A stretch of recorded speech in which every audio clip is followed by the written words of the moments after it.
Jamnagar sir यहाँ बैठे हुए हैं और इन्होंने बहुत कम टाइम में अभी तक नियर अबाउट 500 कैंप्स जो है वो विलेजेस में जाके इन्होंने खुद लिए हैं। हाँ। लोगों की हेल्प के लिए। सर ऑर्थोपेडिक सर्जन है। सो अगर इस तरह की कोई एक्टिविटी अगर ये सिटी में कुछ रन करना चाहिए या कुछ लोगों को अपनी से ऑफर करना चाहिए, इसमें एडमिनिस्ट्रेशन किस तरह से उनको हेल्प कर सकते हैं? एडमिनिस्ट्रेशन सिर्फ परमिशन देता है, बाकी कोई हेल्प नहीं करता, बाकी आप खुद से करो। But again from an administrator's perspective this is not a solution.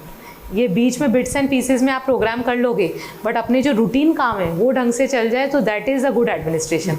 तो आपके लिए we can only give permissions कि गो अहेड। मैम आप अकोला म्यूनसिपल कॉरपोरेशन में कमिश्नर थे। मैं अकोला में एक 5 साल से मेरा हॉस्पिटल है। Before your era it was an scenario कि बॉम्बे नर्सिंग एक्ट ऐसे ही मिल जाता है था, जैसे एक फ़ोन करो और बॉम्बे नर्सिंग एक्ट आ जाता था।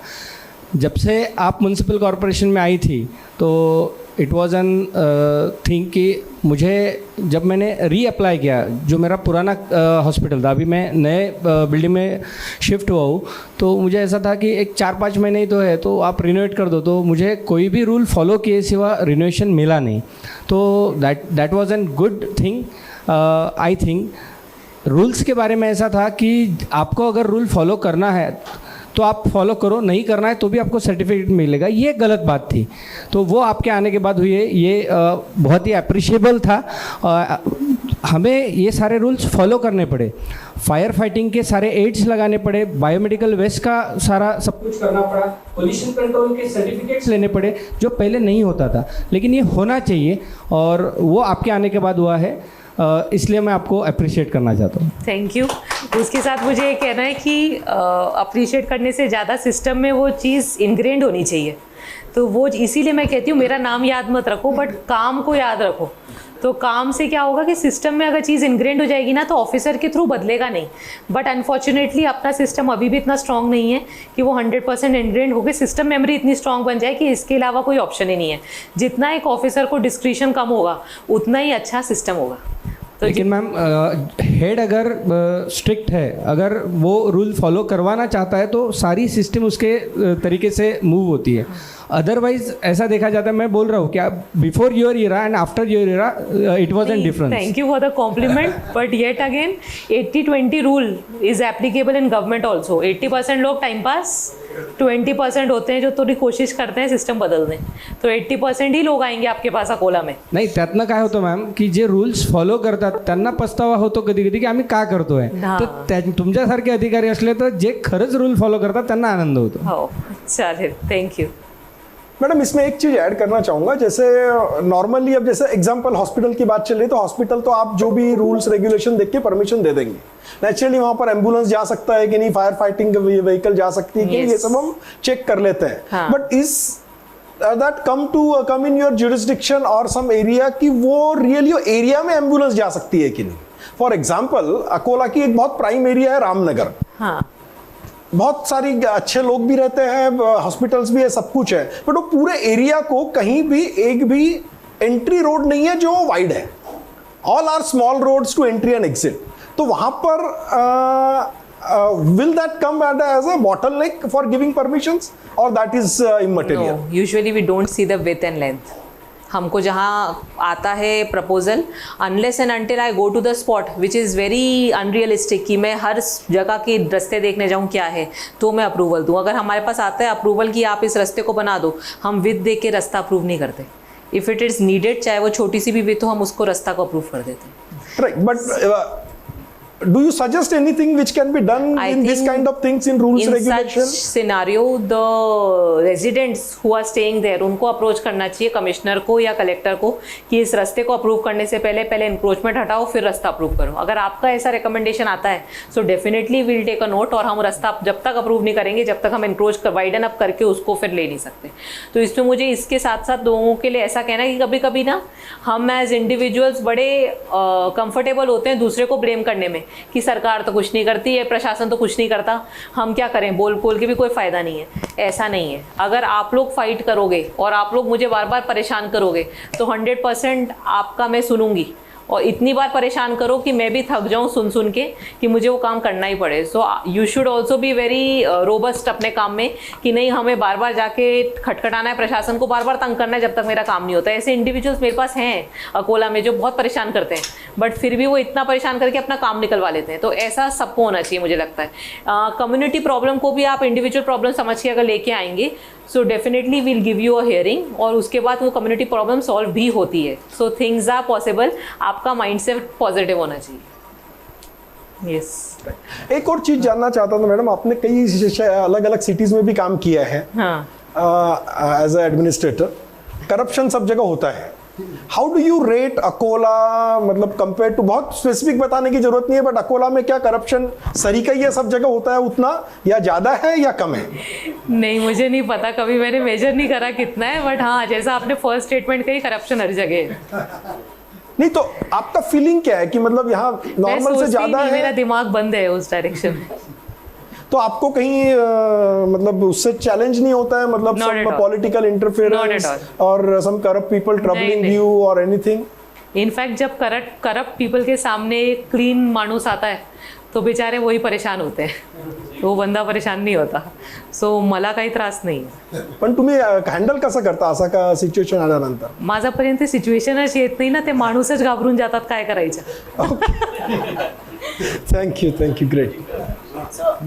मैडम हाँ मैडम, मैं पहले बैठ के बात करने के लिए आपसे क्षमा चाहता हूँ। No problem. मैं सीनियर सिटीजन ऑर्गेनाइजेशन की तरफ से आया हूँ। हाँ और तो मेरा ये कहना है, जैसे आपने किसानों के लिए मंडे रखा, हाँ उसी प्रकार एक आधा दिन सीनियर सिटीजन की समस्या के लिए भी रखे तो हमारे जो बुजुर्ग हैं उनके ऊपर जरा ज़्यादा ध्यान दिया जाएगा। अभी फ़िलहाल ऐसा चल रहा है, अपना कायदे बने हुए हैं कि उनका मेंटेनेंस के लिए करना चाहिए। यदि वो आता है आपके पास तो आप जो एसडीओ जो है अधिकारी है उसके फर्स्ट जहाँ जाना चाहिए, वो बोलते हैं हमारा केस नहीं है, आप कोर्ट में जाओ। तो ये बात कुछ बराबर नहीं है। ऐसे अकोला ज़िले में एक दो जगह हुआ है। उसके ऊपर से मेरे पास जो प्रश्न आए थे तो उनको आपने क्लियर कट सूचना देना चाहिए कि जो गवर्नमेंट के इंस्ट्रक्शंस है उसके हिसाब से आपने केस हैंडल करना चाहिए। अकोला में किया, अकोला की 2 केस हुई है अकोला तहसील की, उसके लिए मैं इसके धन्यवाद है। पर फिर भी जो जनरल त्रास होता है ज्येष्ठ नागरिकों को, वो कम करने के लिए आपको जनरल सूचना देना चाहिए, ऐसा मुझे लगता है। दूसरी बात, आपने जो कहा बीमे के जो पैसा कब मिलता है उसका कारण शायद आपको भी मालूम होगा। आप आने वाले के ऊपर से उसका कैलकुलेशन करते हो प्लॉट डाल के। वो प्लॉट 100% सही होते हैं या नहीं होते हैं वो आपको भी मालूम है। मैं भी उसमें काम कर चुका हूँ आने वाली में, तो मेरे को भी मालूम है। तो उसके ऊपर ज़्यादा से ज़्यादा कैसा आए जिससे किसानों का नुकसान कम हो, उसमें यदि उत्पन्न ज़्यादा आएगा तो किसानों को ज़्यादा फायदा मिलेगा कैलकुलेशन में। ये एक मुद्दे हैं जिससे किसान उधर बीमे में जाना नहीं चाहता, क्योंकि उसको मालूम है इतना खर्चा करके भी क्या मिलने वाला है, तो 10 पैसे भी उसको बीमा कंपनी से नहीं मिलता जितना उसका नुकसान हो जाता है। ये दो चीज़। और सीनियर सिटीजन के लिए जो कायदे बने हैं, पुलिस में जाके उन्होंने उसकी सहायता करना चाहिए, देखना चाहिए जो अलोन रहते हैं, पर एक सब कागजों पे है। इसके ऊपर कुछ हो सके तो आप सीनियर सिटीजन आपके आभार रहेंगे एडमिनिस्ट्रेशन के कि आप कुछ ना कुछ जो कायदे में बना हुआ उसका ही हमको दो। उससे ज़्यादा हम मांगते नहीं है, क्योंकि हम उससे ज़्यादा कुछ भी नहीं बोल सकते। पुनः आपसे एक विनंती है कि आप जैसा किसानों के लिए रखा वैसा एक दिन सीनियर सिटीजन के लिए भी आप करो, तो हम आपके बहुत आभारी रहेंगे। धन्यवाद। Thank you sir. Actually senior citizens के लिए एडमिनिस्ट्रेशन के पास सिर्फ एक बड़ा एक्ट है, ज्येष्ठ नागरिक की वहाँ सीनियर सिटीजन एक्ट, तो उसके बेसिस में एडमिनिस्ट्रेशन अपनी कार्रवाई करता है। तो एक दिन ना रखते हुए उसकी हर हियरिंग होती है वेंसडे को। अगर केसेस आपको लगता है कि एसडीओ ने हैंडल नहीं करा है तो आप उसकी तरफ से रिटर्न ला सकते हैं कि this case was not accepted by SDO, तो वो केस मेरी तरफ अपील पे आ जाता है। उसके बाद कलेक्टर भी डिसीजन देता है, तो द केस स्टार्ट्स फ्रॉम तहसीलदार, फिर एसडीओ, फिर कलेक्टर। तो अगर आपको लगता है कि आप अग्रीव पार्टी हैं और आपका केस एसडीओ ने नहीं लिया तो आप मेरे को अप्रोच कर सकते हैं। तो ये सबसे पहले कहना था। हो सकता है कि इसमें एडमिनिस्ट्रेशन की तरफ से ये गलती है कि हम रीच में लोगों तक इन्फॉर्मेशन देने में शायद थोड़े लेट बैक हैं, हमने लोगों तक इन्फॉर्मेशन नहीं दी है। बट सीनियर सिटीजन के केसेस हर वेंसडे को मेरे चेंबर में होते हैं, तो मेरे ख्याल से वो केसेस ज़्यादा नहीं आते। एक दो केसेस आते हैं हफ्ते के मैक्सिमम, उसके अलावा कोई केसेस आता नहीं है। तो या तो लोगों के पास नॉलेज नहीं है या फिर सब सही चल रहा है, तो ये चीज़ कहना चाहूँगी। और दूसरा, किसानों के रेट्स के लिए एक्चुअली रेट्स जो हैं, जो इंश्योरेंस क्लेम है, वो बीमा का अमाउंट ही इतना कम है कि किसान को पूरा बेनिफिट मिलते हुए भी लगता है उसको बहुत कम मिला। तो इसमें आने वाली की प्रॉब्लम नहीं है। इनफैक्ट जो अपनी टीम होती है, सर्वे की टीम, वो बेनिफिट ऑफ डाउट देके फार्मर की तरफ ही रिपोर्ट निकाल के देखती है जिससे बेनिफिट फार्मर को मिल जाए। बट कहीं ना कहीं जो कंपेंसेशन अमाउंट है वो शायद वैल्यूएशन में कम है, जिसके वजह से शेतकरी को फ़ायदा नहीं मिलता। बट फिर भी मुझे लगता है अग्रीव्ड शेतकरी, अगर आप लोग उनकी तरफ से ना बोल के, शेतकरी खुद मेरे ऑफिस में आएगा और बताएगा नहीं मैं अग्रीव्ड हूँ, 100% उसका सोल्यूशन मिलेगा। Thank you. मैम, जैसे कलेक्टर ऑफिस के अंदर जितने डिपार्टमेंट्स आते हैं, महसूल से रिलेटेड होंगे, फूड एंड ड्रग्स होगा, पोल्यूशन कंट्रोल, ये सारे डिपार्टमेंट्स, तो इनकी कोई कार्रवाई आजकल हम होते हुए देख नहीं रहे, क्या रीजन है या सब ठीक चल रहा है? What exactly? नहीं, तो दोनों जो डिपार्टमेंट है, food and drug administration and Maharashtra pollution control board, मुझे कोई बुरा नहीं लग रहा कहते हुए, बट दोनों डिपार्टमेंट बहुत ढीले हैं, तो उसके वजह से कार्रवाई नहीं होती। तो हम लोग अपनी तरफ से बहुत पुश करते हैं कलेक्टर ऑफिस की तरफ से कि उनके थ्रू कार्रवाई करवाएं, और अगर हम अकेले उनकी टीम भेजें तो वो काम करते ही नहीं है। तो हम कोशिश करते हैं कि अपने जो कर्मचारी उनके साथ लगा दें उनको टीम में, जिससे वो कार्रवाई करके दिखाएं। तो एक दो कार्रवाई उनकी तरफ से हुई है, बट फिर भी इट इज़ नॉट सेटिस्फैक्ट्री।